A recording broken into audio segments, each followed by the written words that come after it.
as I've been developing my practice around strategy for private schools, I've developed a model, a framework called the 4 building blocks of strategy. And this is partly lifted through the academic research into best practice strategy. And it's also developed through years of working alongside schools to help them develop robust strategies. Welcome to the Independent School Podcast. Thinking and acting strategically is the key to both securing the future of your school and helping to build a more equal and just world. My name's Juliette Corbett. I'm a consultant, speaker and facilitator specialising in helping independent schools. In this podcast, I translate tried and tested strategy and fundraising techniques into a language that works for schools. So if you're a senior leader in a private school and you want your daily work to feel less exhausting and more strategic, and if you want once more to feel the joy of making the world a better place through education, then you're in the right place. Welcome, and let's get started on this week's episode. One of the things that I say most frequently to clients and potential clients is no one can tell you from the outside what your strategy should be. They can help guide you to make those decisions yourself. But basically, there is no one-size-fits-all strategy for schools, or indeed for any other organisation or business. And yet I've entitled this episode, Your Strategy Blueprint, which implies that there may be a sense of some critical components that your strategy needs to have in order to be robust. And I think that is true. So in this episode, I'm not going to be giving you your blueprint of what your strategy should be, but I am going to be walking you through 4 critical components that you must have within your strategy. They're thought processes that you need to be discussing with your leadership team. They are elements that you need to have written down somewhere, an agreement on these 4 critical components that if they are absent, there is no way you can have a good, robust strategy. So these 4 components are going to make up your strategy blueprint. Really quickly, before we dive into the detail, I want to make sure that you make the most of the time you invest listening to this podcast. And the best way to do that is to make sure you grab a copy of my free ebook, The Strategic Independent School Leader. It outlines how to answer the 6 essential questions that will clarify your school strategy and secure its future. In the world of business, strategy can be full of jargon, but it doesn't have to be that way. This is a jargon-free tool tailor-made to help private school leaders think and act more strategically. Download your free copy today at www.consultjuliette.co.uk/ebook. So as I've been developing my practice around strategy for private schools, I've developed a model, a framework called the 4 building blocks of strategy. And this is partly lifted through the academic research into best practice strategy. And it's also developed through years of working alongside schools to help them develop robust strategies. So it's certainly true that you may need more than these 4 blocks. There might be things you think, oh, she hasn't mentioned X, Y, Z, and we definitely need that. That's fine. You can add to this. But if any of these 4 building blocks are missing from your strategic development and from your strategy, then you're going to be having a weaker strategy than you could have otherwise. You have to think about these 4 critical areas in order to develop your strategy blueprint, your really robust strategy. So in this episode, I'm going to be talking you through these 4 building blocks, these 4 critical components of good strategy.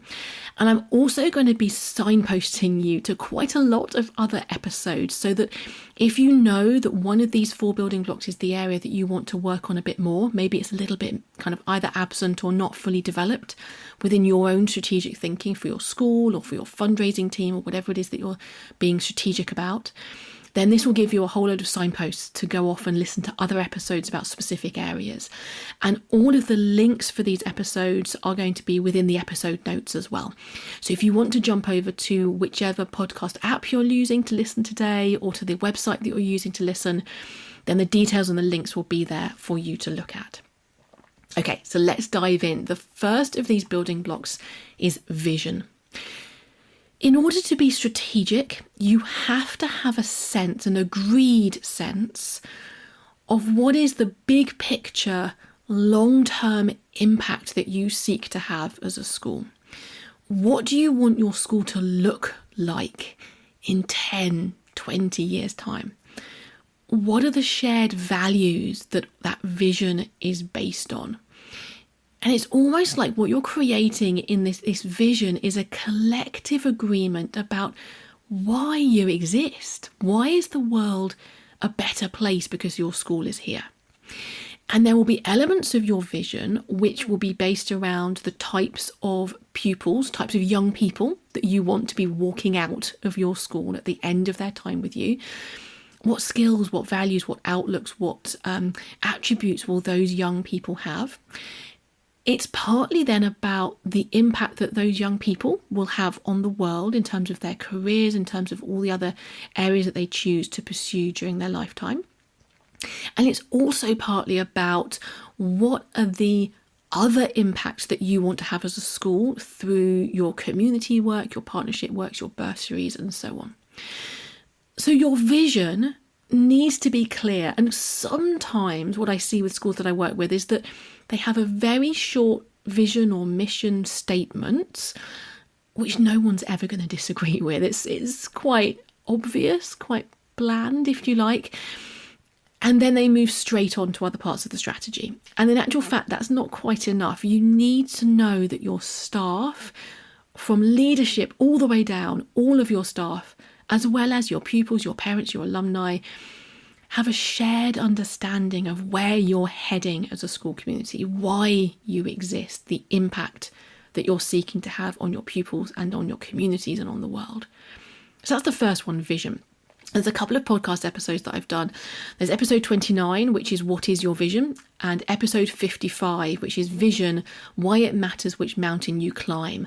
And both of those pose a variety of questions that you can ask yourself and analogies that you can use as you're explaining to others why vision matters and how you can develop your own vision for your school. So that's the first building block. Without a vision, a clear, shared understanding of what that vision is, then your strategy is not going to be particularly successful. The second building block is, again, a shared understanding of your accelerators and sticking points. So your accelerators are the positives that are working in your favour, so they're propelling you towards that vision already. They're the things that you want to cherish, that you want to harness, that you want to keep going and protect and make sure that they are continually getting even stronger. And equally, what are your sticking points? These are the challenges that are holding you back, that are preventing you from delivering your vision. And these might be internal, so they might be things to do with the financial model that you're using, your recruitment numbers, your facilities. But they also might be external to your school. They might be things in the political environment or the economic environment, the legal environment and so on, which are holding you back from delivering your vision. And the most important thing here is not that one person writes down what they think and then you move on from there. This is a shared discussion. So this should be something which your governors are involved with and your senior leadership team at a minimum, potentially also a wider conversation, or at least definitely a seeking of wider viewpoints about what's going well and what's not going so well, about your accelerators and your sticking points. And the key here is a shared understanding of what these are. You want to be identifying and agreeing as a leadership team, as a governance team, what are the key accelerators that you really have to protect and really kind of harness further? And what are the key sticking points that you have to address if you're going to make progress? Now, you'll have heard me talk before, if you've listened to this podcast before, about focus being the core of strategy. And it's really hard to make focused decisions and to focus your efforts on a small number of areas unless you have a shared understanding about those key accelerators and key sticking points. That's why it's a critical building block for your strategy.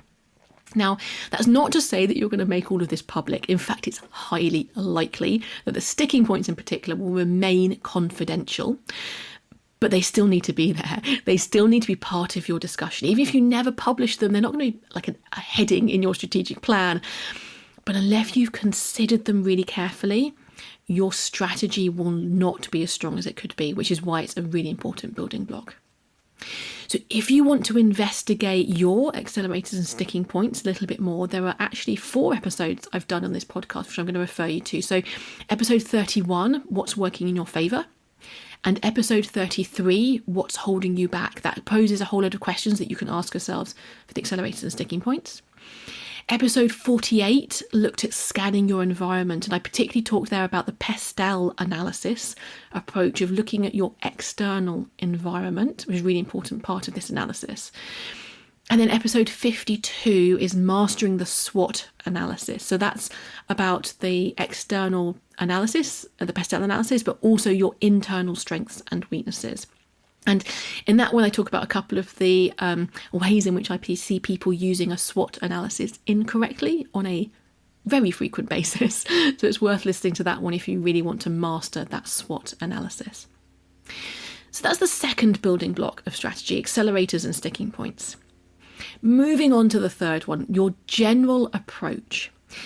Now, this one is a little bit more, I wouldn't say esoteric. It's not necessarily as obvious up front. So let me explain what I mean. Your general approach is the general way that you are going to overcome your sticking points, harness your accelerators in order to deliver your vision. So it's all about working back up through. Okay, so you've identified your vision. You've identified the accelerators that are already pushing you in that direction and the sticking points that are holding you back. You've identified what the key accelerators and sticking points are. So your general approach in this third building block is thinking about the general strategic decisions that you're going to make, the direction you're going to take in order to address those sticking points and harness those accelerators to deliver your vision. It needs to be a couple of paragraphs maximum. This is simple. It's general, it's high-level strategic thinking. It is not detailed operational action plan. We come to that in a minute. That is important, but that's not what this is. It is the general way that the governors are going to sign off about the way that you're going to approach things. So it's top-level, governor-level strategic approach that you want to take. I'm going to come back in a moment to why this third stage, this general approach, is so important. But let's cover off the fourth stage first. So your fourth building blocks that you have to have a robust, good strategy is an action plan.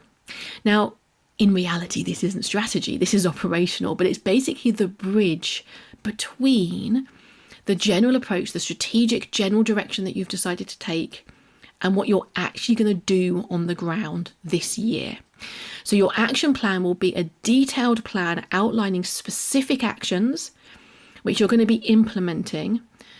It needs to have a time frame which is more like a year, possibly slightly longer if it needs to be due to planning reasons, but basically you're looking at kind of an annual action plan time frame. You need to make sure that you have clarity over who's responsible for those actions, the budget that's associated with them, and how you're going to measure success. And there's a really good episode, actually one of my most popular episodes so far, called Mastering Key Performance Indicators, KPIs, which is episode 63. And that is a key element of your action plan. And it's the way that you're going to make sure that you're measuring success really efficiently and appropriately. So having thought about those 4 building blocks, I just want to jump back to that building block 3 because this is the one that people get really confused about. So the way that this works is when you develop strategy, you think about it from the top down. So you do your vision, then your accelerators and sticking points, then your general strategic approach, and then your action plan. But the way that it actually gets delivered on the ground is the other way round. So each individual team or department within your school will be working on an action plan on an annual basis. And that action plan is delivering your general approach. And each year you want to refresh that action plan. It's basically the action that actually matters. Even I, a strategist who cares about strategy, do not care what you say in your vision statement or any of your analysis around acceleration, sticking points, or general approach. If the action isn't happening, it's not working. So that action plan needs to be reviewed and refreshed on an annual basis. You're not going to have time to go back through the whole process annually. It wouldn't be efficient. And it also would mean that potentially you're changing direction too quickly. So the idea is that you bounce back up to that general strategic approach, the building block number 3.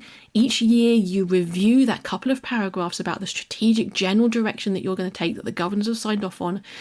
And you think, okay, given that that's our general approach, what is the action plan for this year? So annually you kind of bounce between building block 4, the action plan, and building block 3, the general approach. And that's why that general approach stage is so critically important. It may not feel important when you're developing your strategy, but it's critically important when you're trying to deliver your strategy. Now, obviously, your strategy also needs to be flexible, agile, and able to change over time. As has been said too many times in the last few years, who knows what's around the corner? We are in a fast-paced period of change in our society and economy at the moment. So you need to be agile, but you want to make sure that, generally speaking, unless there's a very good reason to be changing things, your vision stays constant for at least 5 to 10 years. You want to have that constant sense of the direction that you're taking. Even if your analysis around your sticking points or accelerators may shift and change slightly each year as you do that quick review before you create your action plan. So as I mentioned before, you may want to do more than this, and your strategic plan will have a variety of different headings, and your action plan may have different headings to the ones I've outlined. That's all fine. But if you don't have these 4 building blocks, then your blueprint for your strategy is missing something. And if you already know as you're listening to this what you're missing, then I recommend that you dive back into some of those other episodes that I've mentioned. Head to the episode notes for all of the links so that you can explore how to develop the areas of your blueprint that might be a little bit weaker at the moment or a little bit missing at the moment. I love to hear your feedback on these podcast episodes, so do let me know what you think and do reach out if I can help in any way. Have a fantastic week, and I'll talk to you again next time. Bye-bye then. Thanks for listening to the Independent School Podcast, the podcast that helps senior leaders in private schools to think and act more strategically, both because they want to secure the future of their school and because they want to help build a more equal and just world. You can listen in everywhere that podcasts are available. And if you want to catch up on previous episodes or follow any of the links that I've mentioned today, just head over to www.consultjuliet.co.uk/podcast.